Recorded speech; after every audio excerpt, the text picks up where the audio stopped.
Hi, my name is Sergio Muniz. I'm a brand ambassador for Tequila Fortaleza. And I'm here today to talk a little bit about tequila and margaritas. Before we start with some cocktails, a little bit about Tequila Fortaleza. It's owned by the Souza family, who landed in tequila in the 1850s. Don Zenobia, who was the first to make tequila, started making tequila Souza in the 1870s, and he then went on to open 3 distilleries, which he called Constancia, Perseverancia, and of course Fortaleza.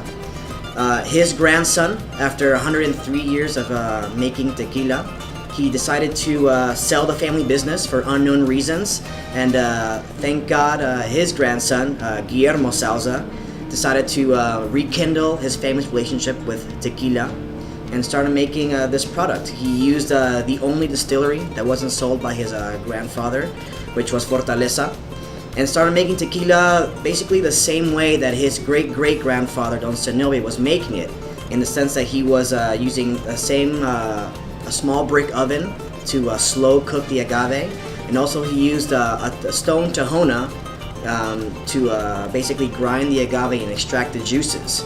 We also use copper pot stills and open-air wooden fermentation tanks. All of these give you a very pure, very true agave spirit that's a lot, just very rich and creamy in flavor. So let's get to making a margarita. So just a brief history. During the 80s and 90s, the margarita had kind of become basically a bastardized version of itself with the introduction of mixto tequilas and sour mix in a bag, which is very high in corn syrup. So what happened was they were making this product, and it was in slushy machines all over the United States, and basically guaranteed you a hangover. Enter Julio Bermejo, whose family opened Tommy's Mexican restaurant in San Francisco, and started making a cocktail that basically changed the way we see margaritas today. What he did was he completely took away the orange curacao or triple sec, and used agave nectar or syrup as a sweetener, and he only used 100% agave tequilas. Now, when you're making cocktails, you always want to start with your cheapest ingredient first. The reason for that is, you know, when you're busy behind the bar, you have people yelling at you from every direction. It's very common for you to make a mistake. Now, that's totally okay, as long as you don't waste any really, really good tequila. So when you have any citrus in a cocktail, you're more likely than not going to be shaking it. That's a pretty tried and tested rule. So for a margarita, we're going to start with 1 ounce of fresh squeezed lime juice. Fresher is always better. We're going to do about 3/4 of an ounce of agave syrup, which is basically agave nectar diluted equal parts with hot water. 3/4 here.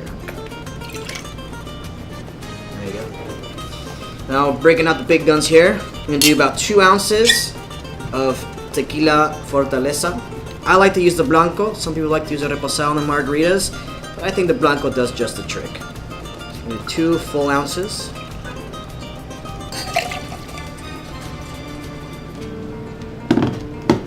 Put that back there. Now we got ice. You always want to add your ice last when making cocktails. The reason for that is that you want to make sure you have an equal dilution of all your ingredients.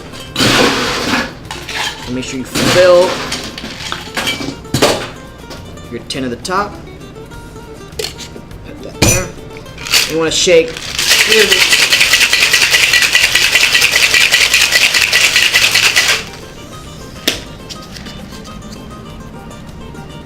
Straighten off for a second. Now add ice to your glass. Again, you want to do this last because you don't want any water in your cocktail. Put it up. Get our strainer here. Straighten out our fresh ice.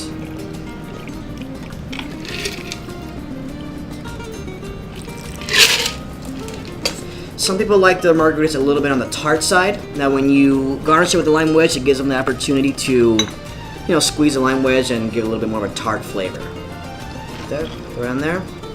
And there you go. There's your Tommy's margarita. Happy Cinco de Mayo. Cheers. Tequila.